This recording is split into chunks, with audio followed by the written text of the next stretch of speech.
नमस्कार, जय हिंद दोस्तों। आज के इस वीडियो में हम लोग मद्य निषेध सिपाही का जो अभी एग्ज़ाम होने वाला है, जैसा कि आप लोगों को पता होगा कि 14 और 17 तारीख को जो है वो बिहार मद्य निषेध कांस्टेबल का एग्ज़ाम होने वाला है। इसी को मद्देनज़र में रखते हुए हम लोग क्या कर रहे हैं, अभी जो रोशन आनंद सर ने जो मद्य निषेध सिपाही का जो भी प्रैक्टिस सेट जो लॉन्च किए हैं वो उसका आज हम सेट नंबर 1 देखेंगे। आप लोग इस वीडियो को देखते हुए एक दो चीज़ पर विशेष ध्यान रखिएगा। मैं बहुत सारा इन्फॉर्मेशन बोलूँगा क्योंकि अगर हम लोग लिखेंगे तो वक्त काफ़ी ज़्यादा लग जाएगा और आपको पता है कि आपके पास भी वक्त नहीं है क्योंकि एग्ज़ाम का जो समय है वो काफ़ी नज़दीक आ चुका है। तो चलिए फटाफट हम लोग समय को व्यर्थ नहीं करते हुए आज जो हम प्रैक्टिस सेट 1 देखेंगे। 14 तारीख से पहले पहले मेरा ये कोशिश रहेगा कि कम से कम आप लोगों के लिए 30 से 35 सेट आप लोगों को करवा दिया जाए, जिससे आप लोगों को जो एग्ज़ाम हॉल में काफ़ी ये सब हेल्पफुल साबित होगा। तो चलिए पहला क्वेश्चन देखते हैं मॉडल सेट नंबर 1 का। थोड़ा सा इस कुछ क्वेश्चन में जो है वो प्रिंटिंग थोड़ा सा ठीक नहीं है, तो आप लोग थोड़ा सा कोऑपरेट करिएगा। पहला क्वेश्चन है यहाँ पे कि निम्न में से कौन बॉम्बे आर्य समाज के प्रथम अध्यक्ष चुने गए थे। देखिए, बॉम्बे आर्य समाज के जो पहले अध्यक्ष थे वो थे श्यामजी कृष्ण वर्मा। श्यामजी कृष्ण वर्मा की अगर हम बात करें तो ये जो है दयानंद सरस्वती के शिष्य थे और इन्होंने एक मासिक पत्रिका चलाया था जिसका नाम था द इंडियन सोशलिस्ट। ठीक है, यहाँ पे देखिए एक ऑप्शन है दयानंद सरस्वती। तो दयानंद सरस्वती के बारे में आपको ये ध्यान रखना है कि 1875 में इन्होंने आर्य समाज की स्थापना जो है ये दयानंद सरस्वती के द्वारा किया गया था। एक ऑप्शन है यहाँ पे आपको गोपाल हरि देशमुख। तो गोपाल हरि देशमुख से आपको ये ध्यान रखना है कि इनको जो है वो लोक हितवादी के नाम से जाना जाता है। नेक्स्ट क्वेश्चन देखिए, यहाँ पे अगला क्वेश्चन है ब्रह्मपुत्र नदी को बांग्लादेश में किस नाम से जानते हैं। ब्रह्मपुत्र नदी को बांग्लादेश में जो है वो जमुना के नाम से जाना जाता है। तिब्बत में जो है वो सांगपो बोला जाता है ब्रह्मपुत्र नदी को, और असम में जो है वो इसका नाम ब्रह्मपुत्र हो जाता है। ठीक है, वहीं अरुणाचल प्रदेश में जो है हम ब्रह्मपुत्र को जो है वो दिहांग के नाम से जानते हैं। अगला क्वेश्चन है यहाँ पे चेंज द वॉइस में हमको चेंज करना है कि they are repairing the road. इसका जो आंसर है, इसका आंसर हमारा हो जाएगा the road is being repaired by them. इसका ऑप्शन सी राइट हो जाएगा। अगला क्वेश्चन देखिए, सितारों में अक्षय ऊर्जा के स्रोत का कारण है। सितारों में अगर हम अक्षय ऊर्जा के स्रोत के कारण को देखें तो वो हो जाएगा हमारा हाइड्रोजन का हीलियम में परिवर्तन। आपको पता है कि जो तारा है, तारा में क्या होता है, नाभिकीय संलयन की क्रिया जो है वो तारे में होता है और इसमें हाइड्रोजन जो है ये हीलियम में बदल जाता है। ठीक है, नेक्स्ट क्वेश्चन है हमारा कि 5वां नंबर, जीवाणु कोशिका में सूत्र कणिका की संख्या कितनी होती है। तो जीवाणु कोशिका में सूत्र कणिका की संख्या जो है वो 0 होती है। अगला क्वेश्चन है यहाँ पे, निम्नलिखित में से किस भारतीय शास्त्रीय नृत्य को दासी अट्टम के नाम से भी जाना जाता है। भारत में शास्त्रीय नृत्य की बात करें तो इसकी संख्या टोटल 8 है और दासी अट्टम जो है, दासी अट्टम के नाम से भरतनाट्यम को जाना जाता है।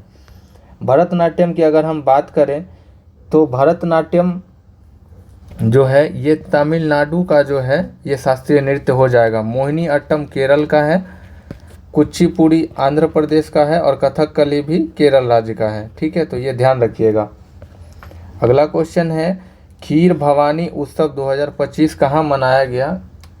खीर भवानी उत्सव 2025 जो है ये मनाया गया है जम्मू कश्मीर में।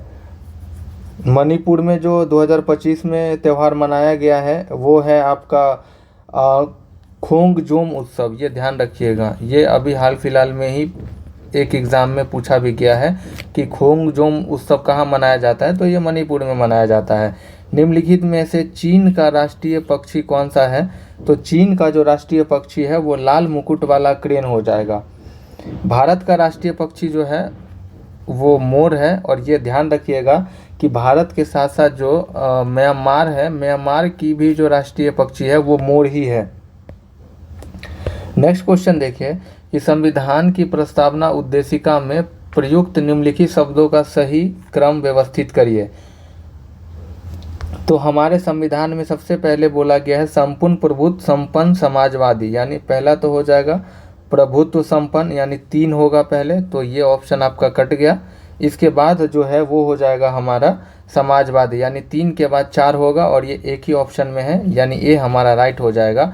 अब आप अरेंज कर सकते हैं ऑप्शन कि पहला होगा आपका प्रभुत्व संपन्न, दूसरा होगा समाजवादी, तीसरा होगा पंथ निरपेक्ष, चौथा होगा लोकतंत्रात्मक, और जो पांचवा है पहला, दूसरा, तीसरा, ये चौथा, और पांचवा जो है वो हमारा गणराज्य हो जाएगा। संविधान की जो प्रस्तावना है, प्रस्तावना को संविधान का कुंजी भी कहा जाता है, और प्रस्तावना का विचार सबसे पहले अमेरिका के द्वारा लाया गया था। प्रस्तावना की भाषा की अगर बात करें तो ये हम लोगों ने ऑस्ट्रेलिया के संविधान से लिया है। 10वां नंबर प्रश्न है कि अंग महाजनपद की राजधानी थी। महाजनपद की अगर बात करें तो 16 महाजनपद की चर्चा जो है वो हमें जानकारी मिलती है बौद्ध धर्म अंगुत्तर निकाय से और जैन धर्म भगवती सूत्र से। यहाँ पे पूछा है कि अंग महाजनपद की राजधानी थी, तो अंग की जो राजधानी थी वो चंपा हो जाएगा। यहाँ पे लिखा हुआ है वाराणसी, तो जो वाराणसी जो है ये काशी की राजधानी थी। कौशाम्बी की अगर हम बात करें तो कौशाम्बी जो है ये वत्स की राजधानी थी, और शक्तिमती जो है ये चेदी की राजधानी थी। और इन 16 महाजनपद में सबसे जो महान महाजनपद था वो कौन था? मगध था, यानी सबसे शक्तिशाली कह लीजिए, महान कह लीजिए, वो मगध महाजनपद था। 11 नंबर प्रश्न देखते हैं। हमारे पास 11 नंबर प्रश्न है कि वर्णमाला में स्पर्श व्यंजनों की संख्या कितनी है? तो वर्णमाला में स्पर्श व्यंजनों की संख्या की बात करें तो वो टोटल 25 है, जिसमें आता है क वर्ण, चौ वर्ग, टौ वर्ग, तौ वर्ग और पौ वर्ग। ठीक है, तो ये टोटल मिला के जो है 1 2 3 4 5 में सब में 5 5 होता है, तो 25 जो है टोटल स्पर्श व्यंजनों की संख्या है। जलते हुए विद्युत बल्ब के तंतु का तापमान सामान्यतः किसका होता है? देखिए, विद्युत बल्ब का जो फिलामेंट होता है वो होता है आपका टंगस्टन का बना होता है। और विद्युत बल्ब के आविष्कार की बात करें तो थॉमस अल्वा एडिसन के द्वारा जो है वो विद्युत बल्ब का आविष्कार किया गया था। यहाँ पर तंतु का तापमान जो है वो सामान्यतः होता है 2000 से 2500 डिग्री सेल्सियस के बीच में। विद्युत बल्ब में निष्क्रिय गैस भरा जाता है, जिसमें ऑर्गन और जो नाइट्रोजन है वो प्रमुख है। नेक्स्ट क्वेश्चन देखिए, राज्यों के पुनर्गठन से संबंधित भारत में गठित पहली समिति निम्नलिखित में से कौन थी? पहली समिति की बात करें तो वो एस.के. धर समिति थी, और ये जो है इसमें 2 लोग थे। और एस.के. धर समिति का जो गठन है वो जून 1948 में किया गया था, और दिसंबर 48 में इन्होंने अपना रिपोर्ट दिया था। इन्होंने बोला था कि भाषा के आधार पर राज्यों का पुनर्गठन सही नहीं है। फजल अली आयोग की बात करें तो ये 3 स्तरीय आयोग था, और इसका जो गठन है वो किया गया था 1953 में, और इसने अपना रिपोर्ट जो दिया था वो दिया था 1955 में। ठीक है, और इसी के आधार पर जो है 7वां संविधान संशोधन करके 14 राज्य और 6 केंद्र शासित प्रदेश बनाया गया था, और इन्होंने जो है वो भाषाई आधार पर राज्यों के पुनर्गठन को वैध माना था। जेवीपी समिति की बात करें तो इसका जो गठन है ये 1948 में हुआ था, और इन्होंने भी भाषाई आधार पर राज्यों का पुनर्गठन का इन्होंने विरोध किया था कि ये सही नहीं है। अगला क्वेश्चन है, select the part of speech of the underlined word, यानी यहाँ पे जो they are all going to attend the function, इसमें दे का जो है वो हमको पार्ट ऑफ स्पीच बताना है। तो यहाँ पे जो दे है, दे यहाँ पर जो है वो हमारा हो जाएगा प्रोनाउन। 15 नंबर क्वेश्चन है कि भारत का सबसे बड़ा राष्ट्रीय उद्यान कौन सा है? भारत का सबसे बड़ा राष्ट्रीय उद्यान की बात करें तो वो हमारा हेमिस हो जाएगा, और हेमिस राष्ट्रीय उद्यान जो है ये आपको लद्दाख के अंदर देखने को मिलेगा। नोकरेक की अगर बात करें तो ये मेघालय में है। जिम कॉर्बेट कहाँ है? ये उत्तराखंड में है। और काजीरंगा जो है ये असम राज्य में आपको देखने को मिलेगा। जिम कॉर्बेट जो है ये भारत का पहला राष्ट्रीय उद्यान था। और हेमिस राष्ट्रीय उद्यान से आप ये ध्यान रखिएगा, हेमिस जो है ये हिम तेंदुआ के लिए जो है ये फेमस है। भारत में अगर हम बात करें तो सर्वाधिक राष्ट्रीय उद्यान जो है वो 12 राष्ट्रीय उद्यान किस राज्य में है, तो ये मध्य प्रदेश में आपको देखने को मिलेगा। सबसे छोटा नेशनल पार्क जो है वो साउथ बटन है, जो अंडमान निकोबार में स्थित है। भारत का एकमात्र तैरता हुआ राष्ट्रीय पार्क कहाँ पे है, ये आपको जो है कमेंट में बताना है। 16 नंबर क्वेश्चन है कि यूरिया का रासायनिक सूत्र क्या है। यूरिया का रासायनिक सूत्र जो है वो CONH2 का होल 2 हो जाएगा। ऑप्शन डी जो है इसका राइट हो जाएगा। और यूरिया को जो है हम कार्बाइड भी जो है वो कहते हैं, ठीक है।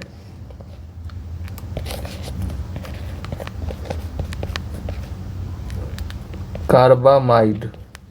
नेक्स्ट क्वेश्चन देखिए, सोनार के उपयोग से किस तरंग का उपयोग किया जाता है। सोनार के उपयोग में जो है वो किस तरंग का उपयोग किया जाता है। सोनार से आपको ये ध्यान रखना है कि सोनार का जो फुल फॉर्म है वो होता है साउंड नेविगेशन एंड रिंगिंग, ठीक है। और इसका जो उपयोग है वो किया जाता है, इसमें जो ध्वनि का उपयोग किया जाता है वो ध्वनि पराश्रव्य तरंगे हैं। और ये जो है ह्यूमन जो है ये इसको नहीं सुन सकता है, ठीक है। श्रव्य तरंग मानव सुन सकते हैं। पराश्रव्य तरंग की अगर हम बात करें तो ये इसमें जो ध्वनि का रेंज है वो होता है 20,000 हर्ट्ज से अधिक, ठीक है। और सोनार का जो खोज है, सोनार का खोज किया गया था पॉल लैगविन के द्वारा। नेक्स्ट क्वेश्चन है, रैयतवाड़ी बंदोबस्त ब्रिटिश भारत में कितने प्रतिशत भूभाग पर लगाया गया था। भारत में टोटल 3 प्रकार के बंदोबस्त हैं, रैयतवाड़ी, महालवाड़ी और अस्थाई बंदोबस्त। रैयतवाड़ी बंदोबस्त की अगर हम बात करें तो रैयतवाड़ी बंदोबस्त जो है भारत के सर्वाधिक भूभाग पे यानी 51% भूभाग पर लगाया गया था। और रैयतवाड़ी का जो जनक है वो कैप्टन रीड और टॉमस मुनरो हैं। अस्थाई बंदोबस्त की बात करें तो टोटल 19% भूभाग पर अस्थाई बंदोबस्त था और ये कॉर्नवालिस और जॉन शोर के द्वारा लगाया गया था। महालवाड़ी जो है ये टोटल 30% भूभाग पर था, ठीक है। अगला क्वेश्चन है 196 के कितने गुणक 4 से विभाज्य हैं। तो अगर आप 196 के जो गुणज निकालिएगा तो आपको आएगा 2 दूनी 4 सत्ते 28, 28 सत्ते 196। तो हम इसको ऐसे भी लिख सकते हैं 2 का स्क्वायर गुने 7 का स्क्वायर। तो 196 का अगर टोटल आप गुणनखंड देखिएगा तो वो हो जाएगा आपका, मैं यहाँ पे लिख दे रहा हूँ 1 2 4 7 14 28 49 98 और 196, यानी इन सब चीज़ों से जो है वो 196 डिविजिबल है। अब यहाँ से पूछा 4 से विभाज्य कौन कौन सा है, तो ये देखिए 4 से विभाज्य जो है वो एक तो 4 खुद हो जाएगा, ठीक है। एक हो जाएगा आपका 28 हो जाएगा, एक हो जाएगा आपका 196, यानी टोटल कितने आए, टोटल 3 ऐसे संख्या हैं जो 4 से विभाज्य हो जाएंगे। तो इसका सही जवाब हमारा ऑप्शन डी हो जाएगा। नेक्स्ट क्वेश्चन है, संयुक्त राष्ट्र महासभा ने वर्ष 2026 को कौन सा वर्ष घोषित किया है। तो यूएन महासभा के द्वारा जो है 2026 को जो है वो अंतर्राष्ट्रीय महिला किसान वर्ष के रूप में इन्होंने घोषणा किया है। अगला क्वेश्चन है हमारे सामने 21 नंबर कि निम्नलिखित में से किस मिट्टी को सर्वाग्राही मिट्टी के नाम से जाना जाता है। तो जो लाल मिट्टी है इसको हम सर्वग्राही मिट्टी के नाम से जानते हैं। लाल मिट्टी का जो लाल रंग है वो उसमें उपस्थित फेरिक ऑक्साइड के कारण होता है। इसमें उर्वरकता में इसमें कमी पाई जाती है, लेकिन ये खनन के लिए जो है ये काफ़ी अच्छी मानी जाती है। काली मिट्टी को जो है ये स्वतः जुताई मिट्टी के नाम से जाना जाता है और जलोढ़ मिट्टी जो है ये सबसे उपजाऊ मिट्टी होती है। नेक्स्ट क्वेश्चन है कि which tense is used to express habitual activities. तो जो हैबिचुअल एक्टिविटीज़ को जो एक्सप्रेस करता है वो कौन सा टेंस होगा, तो वो हो जाएगा हमारा सिंपल प्रेजेंट टेंस। तो ये इसका राइट आंसर हो जाएगा। अगला क्वेश्चन है, प्रकाश संश्लेषण के दौरान बने उत्पाद कौन कौन से हैं? तो प्रकाश संश्लेषण के द्वारा जो उत्पाद बनता है उसमें है ग्लूकोज, जल तथा ऑक्सीजन। इसका ए जो है हमारा राइट ऑप्शन हो जाएगा। प्रकाश संश्लेषण के लिए जो है टोटल 4 चीज़ों की जो है वो आवश्यकता होती है, जिसमें एक हुआ कार्बन डाइऑक्साइड, एक सूर्य का प्रकाश, तीसरा जल और चौथा जो है वो क्लोरोफिल होता है। नेक्स्ट क्वेश्चन है हमारे सामने कि गाय कौन सी संज्ञा है? तो गाय जो है, गाय एक जातिवाचक संज्ञा है। बिहू कुह उत्सव किस राज्य से संबंधित है? बिहू कुह उत्सव जो है ये अरुणाचल प्रदेश में मनाया जाता है। असम में जो है वो बिहू त्यौहार मनाया जाता है। देहिंग पटकई त्यौहार मनाया जाता है।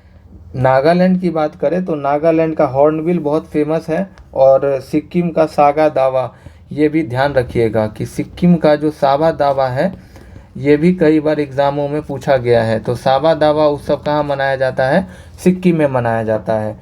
26 नंबर प्रश्न है कि अलाउद्दीन खिलजी के चित्तौड़ अभियान के समय चित्तौड़ का शासक कौन था? उस समय में चित्तौड़ का जो शासक थे उनका नाम था राणा रतन सिंह। नेक्स्ट क्वेश्चन है कि किस अनुच्छेद के तहत किसी नागरिक के साथ धर्म, जाति, लिंग, जन्म स्थान तथा मूल वंश के आधार पर भेदभाव नहीं किया जा सकता है? तो इसका वर्णन आर्टिकल 15 के अंदर हमको देखने को मिलता है। 14 जो है ये समानता की बात करता है, विधि के समक्ष समानता। और समानता की बात करें तो ये टोटल 14 से लेकर 18 तक है। 16 में लोक नियोजन में अवसर की क्षमता के बारे में बात की गई है। और 17 में अस्पृश्यता के अंत का उल्लेख किया गया है। नेक्स्ट क्वेश्चन है, वह छोटी से छोटी संख्या ज्ञात करे जो 4, 5, 8, 10 और 12 से पूर्णतः विभाज्य है। देखिए, एक आप ऑप्शन से भी कर सकते हैं कि जो सबसे छोटा है उसमें इस सब से भाग लगा के देख लीजिए, और नहीं तो आप सबका एलसीएम निकाल सकते हैं।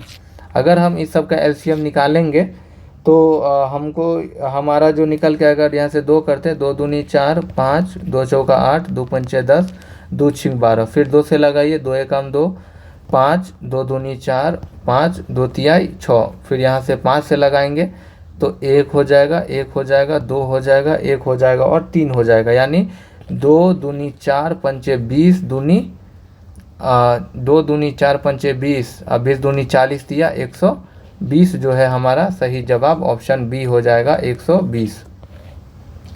अगला क्वेश्चन है कि धूप चश्मा के लेंस निम्न में से किस कांच के बने होते हैं? तो धूप के जो चश्मा का लेंस जो है ये क्रूक्स कांच का जो है ये बना होता है। Choose the meaning of the underline phrase I am down with her complaints. इसका जो अंडरलाइन फ्रेज है इसका मीनिंग हो जाएगा आपका कि फीड अप विथ। तो इसका ऑप्शन बी हमारा राइट हो जाएगा। 31 नंबर क्वेश्चन है कि भारतीय मानक समय रेखा किस राज्य से होकर नहीं गुजरती है? तो बिहार से भारतीय मानक समय रेखा नहीं गुजरती है। भारतीय मानक समय रेखा की बात करें तो ये जो है भारत के टोटल 5 राज्यों से होकर गुजरती है, जिसमें है यूपी, एमपी, छत्तीसगढ़, उड़ीसा और आंध्र प्रदेश। भारतीय समय रेखा का जो देशांतरीय बिंदु 82.5 डिग्री है ये ग्रीनविच 0 डिग्री से पूरब में स्थित है। और हम लोग जो है 5.5 घंटा क्या है आगे हैं। पूरे विश्व में सर्वाधिक टाइम जोन वाला अगर हम देश की बात करें तो वो फ्रांस हो जाएगा। कर्क रेखा जो है वो भारत के 8 राज्यों से गुजरता है। अगला क्वेश्चन है हमारे सामने यहाँ पे कि हड़प्पा सभ्यता का सबसे पूर्वी स्थल आलमगीरपुर किस नदी के किनारे स्थित था? देखिए, हड़प्पा सभ्यता की अगर हम बात करें तो सबसे पहले आपको यहाँ से ये ध्यान रखना है कि हड़प्पा सभ्यता जो थी ये टोटल इसका जो आकार है ये त्रिभुजाकार था। लिपि की बात करें तो लिपि भाव चित्रात्मक था, ठीक है। इसके बाद आपको ध्यान रखना कि इसकी खोज 1921 में दयाराम सैनी के द्वारा किया गया।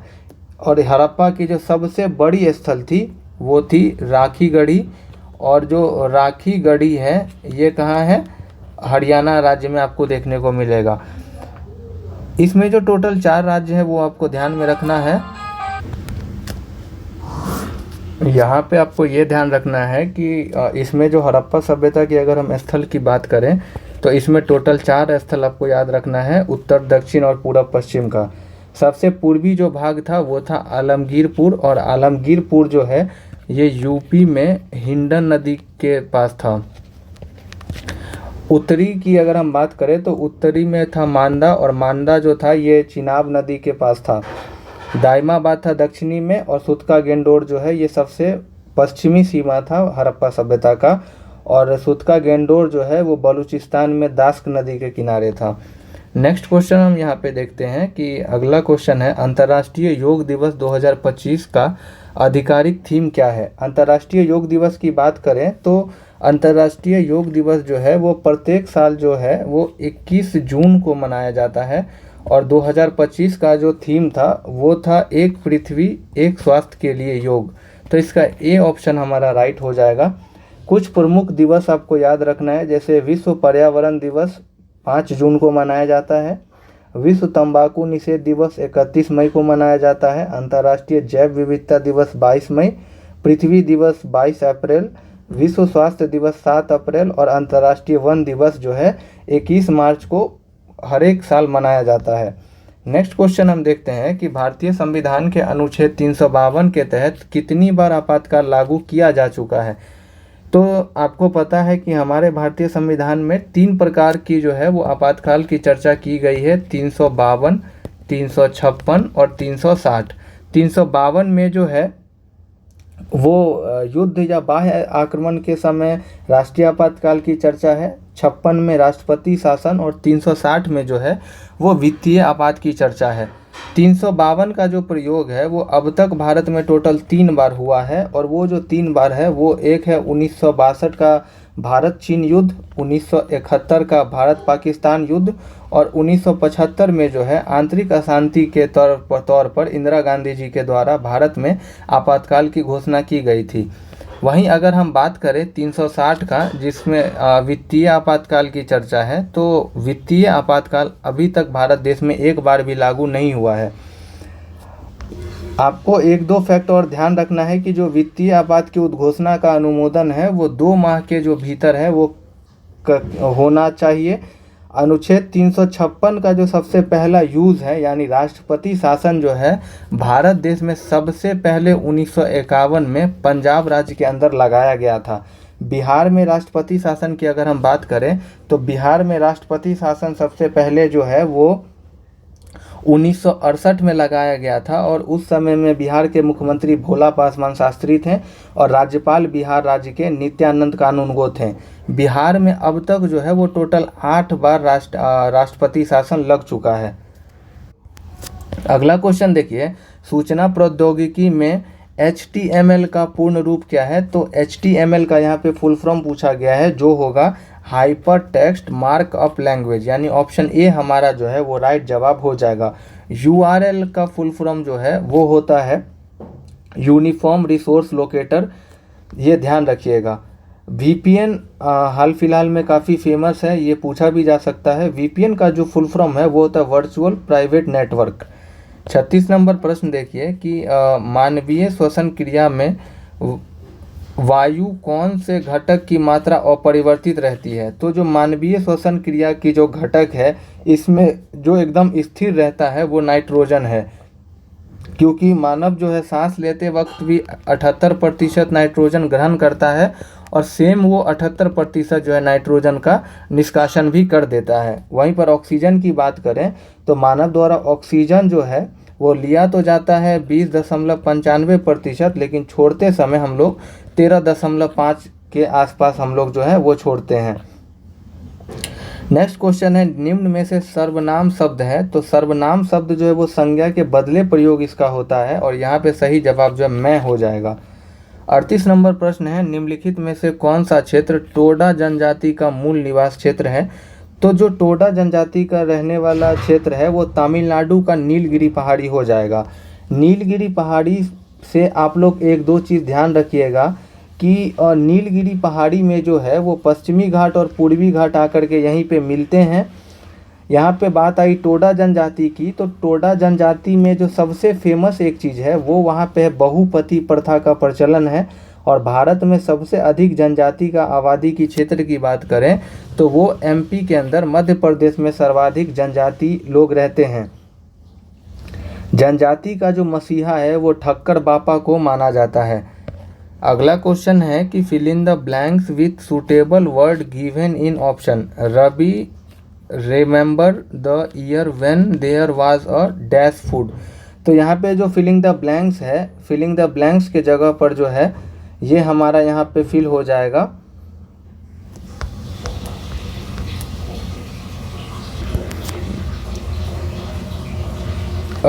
ये बी नंबर ऑप्शन हमारा फिल हो जाएगा। डी वेस्टिंग जो है यहाँ पे सही जवाब हो जाएगा। 40 नंबर प्रश्न है कि भारत छोड़ो आंदोलन के दौरान उत्तर प्रदेश के बलिया में किसके द्वारा समानांतर सरकार का गठन किया गया था। देखिए भारत छोड़ो आंदोलन जो है इसको हम लोग अगस्त आंदोलन के नाम से भी जानते हैं, और भारत छोड़ो आंदोलन जो है ये अगस्त क्रांति के नाम से भी जाना जाता है, और ये 1942 में हुआ था। और बलिया में जो है वो चीतू पांडे ने समानांतर सरकार का गठन की घोषणा कर दी थी। यहाँ पे एक ऑप्शन है वाई.बी. चौहान तथा नाना पाटिल, तो इन्होंने भी समानांतर सरकार की घोषणा किया था, और इन्होंने जो है ये घोषणा महाराष्ट्र राज्य के अंदर ये घोषणा किया था। मोहन प्रधान व लक्ष्मण नायक जो हैं इन्होंने उड़ीसा में जो है समानांतर सरकार की घोषणा की थी। नेक्स्ट क्वेश्चन है यहाँ पे हमारे पास मैथ का क्वेश्चन है कि मध्यानुपाती निकालना है, तो आप इसको डायरेक्ट सॉल्व कर सकते हैं कि 0.04 अपॉन में x, और यहाँ पे हो जाएगा मल्टीप्लाई x अपॉन 0.36। अब इसमें रूट हटाइएगा तो अंदर में चला जाएगा 0.04 बट्टे 0.36। आप इसको सॉल्व करिएगा तो सही जवाब जो है वो आपका 0.12 सही जवाब हो जाएगा। अगला क्वेश्चन है विश्व का सबसे ऊंचा रेल पुल किस नदी पर बनाया गया है। तो जो विश्व का सबसे ऊंचा रेल पुल है ये जम्मू कश्मीर के अंदर जो है वो चिनाब नदी पर बनाया गया है। नेक्स्ट क्वेश्चन है जम्मू और कश्मीर का संविधान किस दिन प्रवृत्त हुआ था। तो जम्मू कश्मीर का जो है वो संविधान जो लागू हुआ था जम्मू कश्मीर का वो हुआ था 26 जनवरी 1957 को। 5 अगस्त 2016 में जो है 5 अगस्त 2019 में जो है राष्ट्रपति के द्वारा जम्मू कश्मीर का जो संविधान था इसको निरस्त घोषित कर दिया गया था। 44 नंबर क्वेश्चन है कि विजयनगर के किस शासक ने चीन के सम्राट के पास अपना राजदूत भेजा। तो देखिए विजयनगर साम्राज्य की स्थापना की अगर हम बात करें तो दो भाई हरियर और बुक्का नामक दो भाइयों ने इसकी स्थापना जो है 1336 ईस्वी में किया था। और इसी विजयनगर के एक शासक थे जिनका नाम था बुक्का प्रथम। इन्होंने ही जो है चीन के सम्राट के पास अपना जो है राजदूत को भेजा था। कृष्ण देव राय जो है ये विजयनगर साम्राज्य के जो तुलुक वंश थे इसके सबसे प्रतापी शासक थे। अगला क्वेश्चन है वृक्ष तथा झाड़ियों के अध्ययन को क्या कहा जाता है। वृक्ष और झाड़ियों के अध्ययन को जो है डेंड्रोलॉजी कहा जाता है। यहाँ पे क्वेश्चन है फ्लोरिकल्चर। तो फ्लोरिकल्चर में जो है वो फलों का अध्ययन किया जाता है। नेक्स्ट क्वेश्चन है हमारे सामने कि मानव शरीर में विटामिन्स डैश नहीं करता है। तो मानव शरीर में जो विटामिन्स है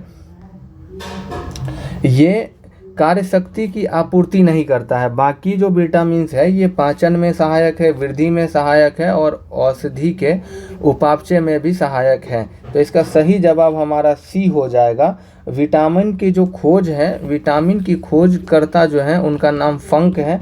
पूरा नाम जो है वो कैसिमिर फंक है। एक ध्यान रखिएगा विटामिन बी और सी जो है ये जल में घुलनशील है। बाकी ए, डी, ई और के जो है ये वसा में घुलनशील विटामिन है। 47 नंबर क्वेश्चन है कि न्यूलैंड्स के आवर्ती सारणी के 10वां तत्व किस तत्व के समान दिखता है। तो 10वां तत्व जो है ये तीसरा तत्व के समान दिखता है। आधुनिक आवर्त सारणी की बात करें तो आधुनिक आवर्त सारणी में जो है टोटल 118 तत्व है जिसमें 7 आवर्त हैं और 18 जो है टोटल वर्ग हैं।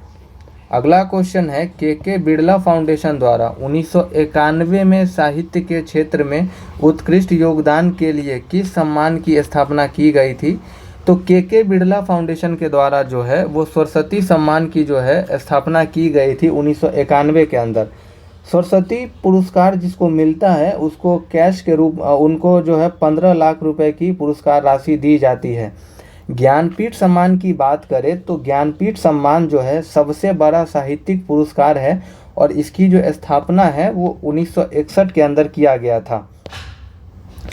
तापमान बढ़ने से ध्वनि का वेग पे क्या इफेक्ट पड़ता है? तो जब तापमान बढ़ेगा तो ध्वनि का वेग भी जो है वो बढ़ता है।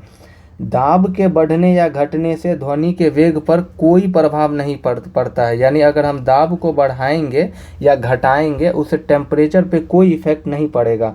ध्वनि का वेग जो है सबसे ज़्यादा एल्युमिनियम में होता है और वो होता है 6420 मीटर सेकेंड, और ध्वनि का वेग वायु में जो है वो 332 मीटर सेकेंड होता है।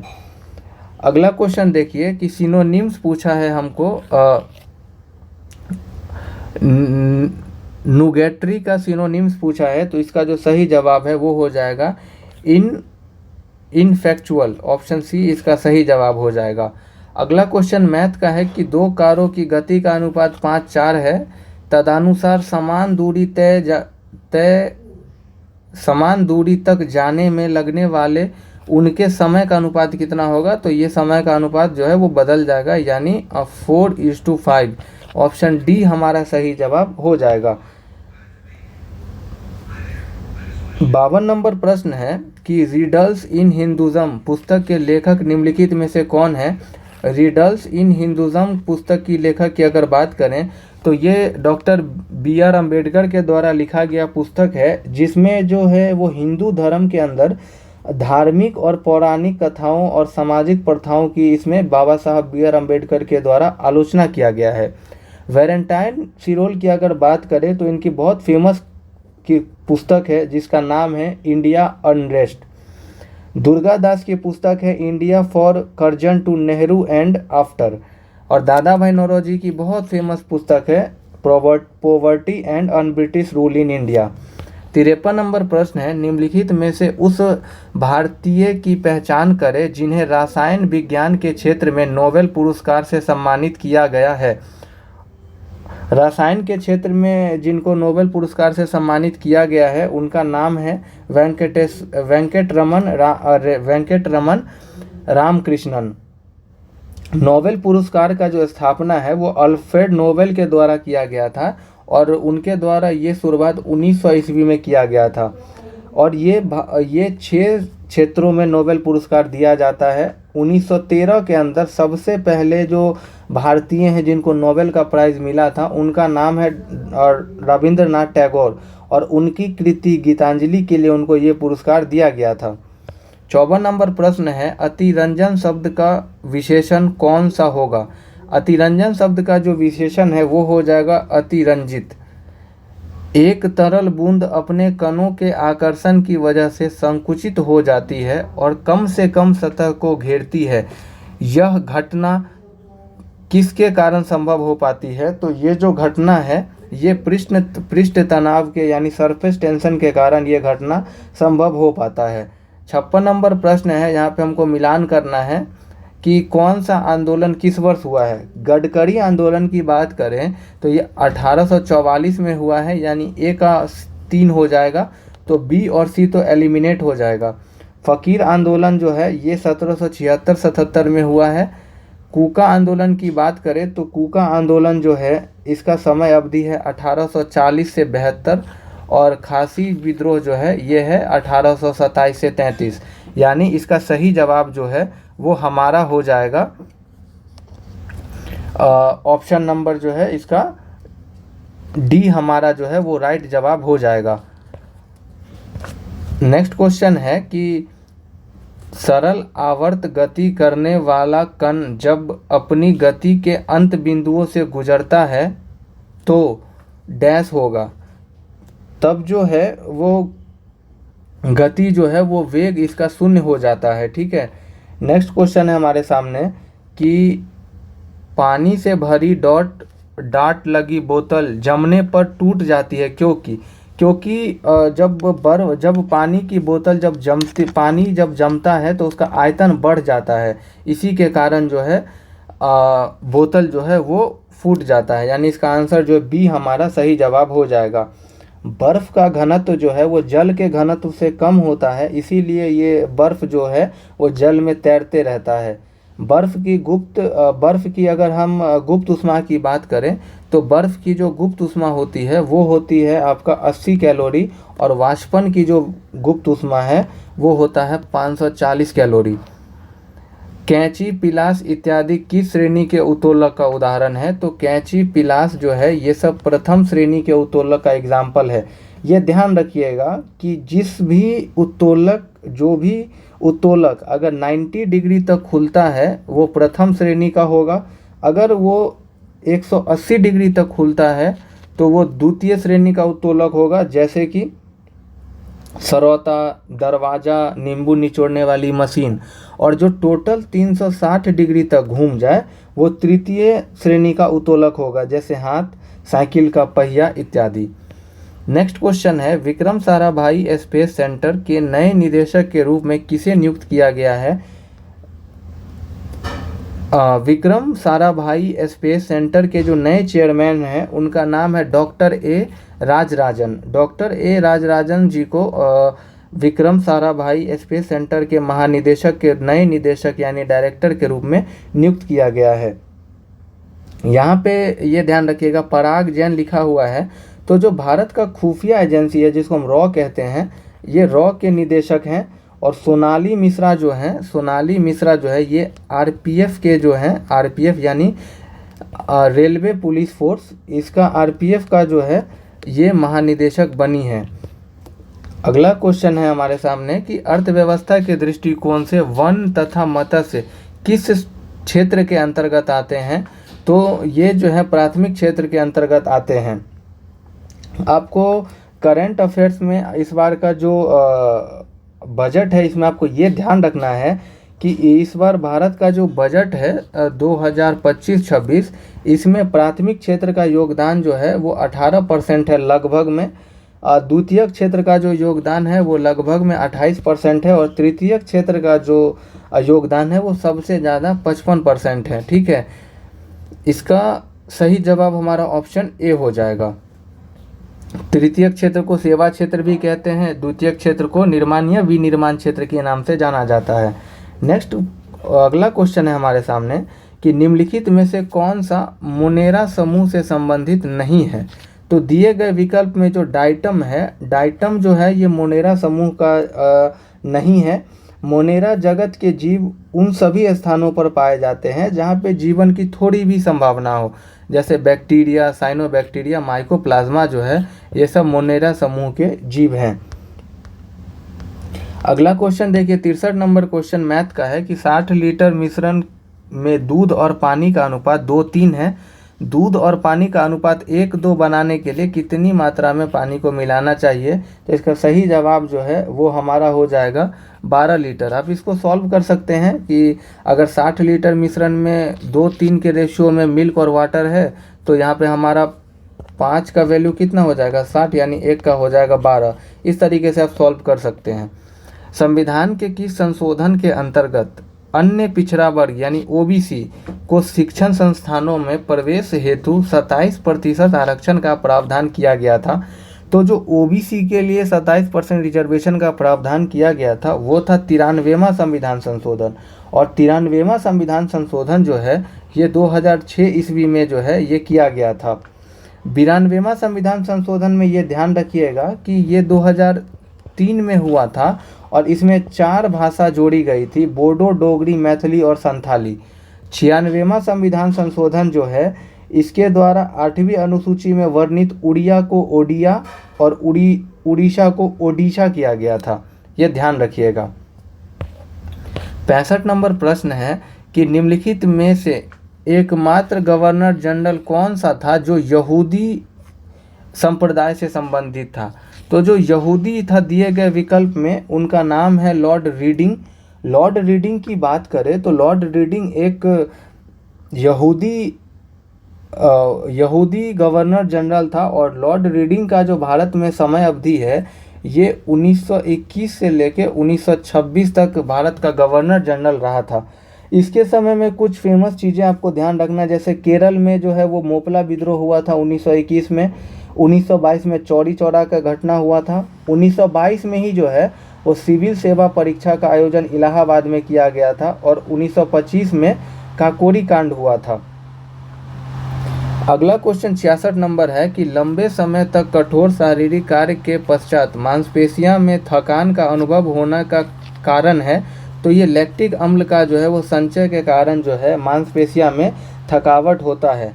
67 नंबर क्वेश्चन है कि क्रिया के मूल रूप को क्या कहते हैं। क्रिया के मूल रूप को हम लोग धातु के नाम से जानते हैं। नेक्स्ट क्वेश्चन है स्वदेशी और बहिष्कार आंदोलन का अनुमोदन किस कांग्रेस अधिवेशन में हुआ था। तो स्वदेशी और बहिष्कार आंदोलन का जो का अनुमोदन जो है वो 1905 का बनारस अधिवेशन में जो है इसको पारित किया गया था। 1906 का जो कलकत्ता अधिवेशन है इसकी अध्यक्षता दादा भाई नौरोजी कर रहे थे। नेक्स्ट क्वेश्चन है हमारे सामने 69 नंबर कि मनुष्यों में अनैच्छिक क्रियाएं जैसे कि रक्तदाब, लार, उल्टी को किसके द्वारा नियंत्रित किया जाता है। तो मेडुला ऑब्लोंगाटा के द्वारा जो है मनुष्य के अनैच्छिक क्रियाओं को नियंत्रित किया जाता है। हाइपोथैलेमस को मास्टर ऑफ मास्टर ग्लैंड कहते हैं, और जो पीयूष ग्रंथि है उसको हम लोग मास्टर ग्रंथि के नाम से भी जानते हैं। दामिन ए कोह का संबंध निम्नलिखित में से किससे था। दामिन ए कोह का जो संबंध है वो संथाल के देवता से था, और संथालियों के द्वारा जो दामिन ए कोह का जो संबंध है वो संथाल परगना से था, और संथाल विद्रोह जो है वो 1855-56 में हुआ था। 71 नंबर प्रश्न है कि 20 सूत्रीय आर्थिक कार्यक्रम किस वर्ष प्रारंभ किया गया था। 20 सूत्रीय आर्थिक कार्यक्रम जो है ये 5वीं पंचवर्षीय योजना में शुरुआत इसकी की गई थी, और 5वीं पंचवर्षीय योजना जो है ये 4 वर्ष ही चला था, यानी 1974 से लेके 1978 तक जो है वो 5वीं पंचवर्षीय का समय अवधि है, और ये इंदिरा गांधी जी के द्वारा शुरू किया गया था। 72 नंबर क्वेश्चन है कि complete the sentence he is diligent therefore. तो यहाँ पे फिल हो जाएगा आपका he will succeed, option C इसका राइट आंसर हो जाएगा। यहाँ पे जो है प्रीपोजिशन चूज करना है कि he is aware dash the circumstances. तो यहाँ पे जो खाली स्थान है यहाँ पे भरा जाएगा ऑफ, ऑप्शन बी जो है इसका राइट जवाब हो जाएगा। 74 नंबर प्रश्न है कि निम्नलिखित जंगलों में से कौन सा जंगल पृथ्वी ग्रह के फेफड़े के रूप में जाना जाता है। तो जो अमेजन वर्षा वन है इसको पृथ्वी का फेफड़ा बोला जाता है, और इसका जो सर्वाधिक विस्तार है ये ब्राज़ील में है, और ये लगभग 20% ऑक्सीजन जो है वो प्रोड्यूस करता है। अगला क्वेश्चन है 75 नंबर, मिलान करना है राजधानी को। तुर्कमेनिस्तान की जो राजधानी है वो एशगाबाद हो जाएगा, ताजिकिस्तान की राजधानी दुशानबे है, कजाकिस्तान की राजधानी आशकंद, और उज्बेकिस्तान की राजधानी जो है वो ताशकंद हो जाएगा। तो इसका सही जवाब जो है हमारा यहाँ पे ऑप्शन नंबर सी हो जाएगा। अगला क्वेश्चन है कि तेल की पतली फिल्म से परावर्तित श्वेत प्रकाश के रंग दिखाई देने का कारण क्या है। तो इसका जो कारण है वो हो जाएगा हमारा प्रकाश का व्यतिकरण। प्रकाश का जो व्यतिकरण है इसको सबसे पहले सिद्ध किया था थॉमस यंग ने। अगला क्वेश्चन है कि कवक की कोशिका भित्ति मुख्य रूप से किसकी बनी होती है। तो कवक की जो कोशिका भित्ति है ये काइटिन की बनी होती है। अगला क्वेश्चन मैथ का है कि दो संख्याएं एक तीसरी संख्या से क्रमशः 25 एवं 36 कम है, तो दूसरी संख्या पहली संख्या से लगभग कितना प्रतिशत कम है। तो यहाँ पे पहली संख्या अगर पहली संख्या, दूसरी संख्या, तीसरी संख्या, यदि तीसरी संख्या 100 है तो पहली संख्या 25 कम है तो ये 75 हो जाएगा, दूसरी संख्या 36 कम है तो ये हमारा कितना हो जाएगा। तो दूसरी संख्या कितनी हो जाएगी हमारी, तो ये हो जाएगा 64। इसके बाद पूछा है कि लगभग कितना प्रतिशत है, तो आप यहाँ 75 में से 64 घटा लीजिए तो कितना हो जाएगा 44, और 44/75% करेंगे तो लगभग में जो है हमको 15% आ जाएगा। सही जवाब इसका ऑप्शन ए हो जाएगा। अगला क्वेश्चन है कि पटाखों से निकलने वाली हरी ज्वाला निम्न में से किसके कारण उत्पन्न होती है। तो पटाखे का जो हरा ज्वाला है ये बेरियम के कारण निकलता है। 80 नंबर प्रश्न है कि किस राज्य के दो पारंपरिक वाद्य यंत्र तुंग बुक और पुमटोंग पुलित को भौगोलिक जीआई टैग जो है मिला है, ये किस राज्य का है। तो ये दोनों जो वाद्य यंत्र है ये सिक्किम राज्य का हो जाएगा। नेक्स्ट क्वेश्चन है कि चेरी पिकिंग शब्द किस खेल से संबंधित है। चेरी पिकिंग जो शब्द है ये बास्केटबॉल में इसका उपयोग किया जाता है। अग्रज का सही विलोम होता है, अग्रज का जो सही विलोम है वो अनुज हो जाएगा। 83 नंबर प्रश्न है कि पुदुचेरी संघ शासित क्षेत्र निम्नलिखित में से किन राज्यों में पाया जाता है। तो ये जो है तमिलनाडु, केरल और आंध्र प्रदेश राज्य में जो है वो पुदुचेरी केंद्र शासित प्रदेश का विस्तार देखा जाता है। 84 नंबर प्रश्न है वह प्रक्रिया जिसमें प्राकृतिक रबर को सल्फर के साथ मिलाकर गर्म करने पर निर्मित होता है वो क्या कहलाता है। तो वो वल्कनीकरण की प्रक्रिया कहलाती है, और जो प्राकृतिक रबर है वो आइसोप्रीन का बहुलक है। 85 नंबर प्रश्न है उपन्यास फ्लैश के लिए बुकर पुरस्कार 2025 में किसे सम्मानित किया गया है। तो डेविल एसजेले को जो है वो फ्लैश के लिए बुकर सम्मान 2025 से सम्मानित किया गया है। अगला क्वेश्चन मैथ का है कि मैं यहाँ पे थोड़ा क्वेश्चन को लिख देता हूँ। ये √6 है, ये 2√2 है और ये 6√12 है। तो इसका इसमें सबसे बड़ा पूछा है, इसका सबसे बड़ा जो है ऑप्शन ए हो जाएगा, यानी √6 इसका सही जवाब हो जाएगा। मानव मूत्र में निम्न में से कौन सा अम्ल पाया जाता है। तो मानव मूत्र में जो है वो यूरिक अम्ल पाया जाता है, और गंध जो है मानव मूत्र का वो अमोनिया के कारण होता है, और पीला रंग यूरोक्रोम नामक वर्णक के कारण होता है। एक आदमी जो है एक दिन में टोटल 1 से 1.5 लीटर मूत्र का निर्माण उसके अंदर होता है। 88 नंबर प्रश्न है बिहार विधानसभा सीटों में कितना सीट अनुसूचित जनजाति के लिए आरक्षित है। तो 2 सीटों का रिजर्वेशन किया गया है एसटी के लिए। अगला क्वेश्चन है कि फिलिंग द ब्लैंक्स में भरना है each of the scholars dash. तो यहाँ पे फिल हो जाएगा has done well. 90 number question है कि बिहार का द्वितीय राजभाषा कौन सा है। तो वो उर्दू हो जाएगा, और पहला जो है बिहार का राजभाषा वो हिंदी है। काकोलत जलप्रपात बिहार के किस जिले में है। तो काकोलत जलप्रपात जो है वो बिहार के नवादा जिले में स्थित है।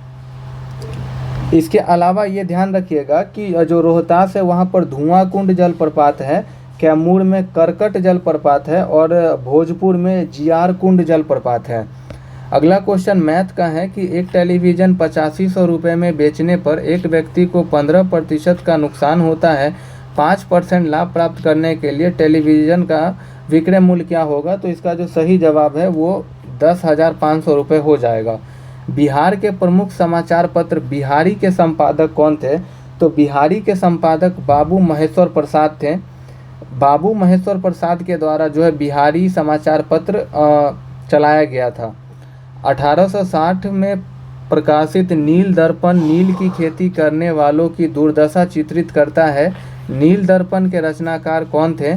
तो दीनबंधु मित्र के द्वारा जो है वो नील दर्पण का रचना किया गया था।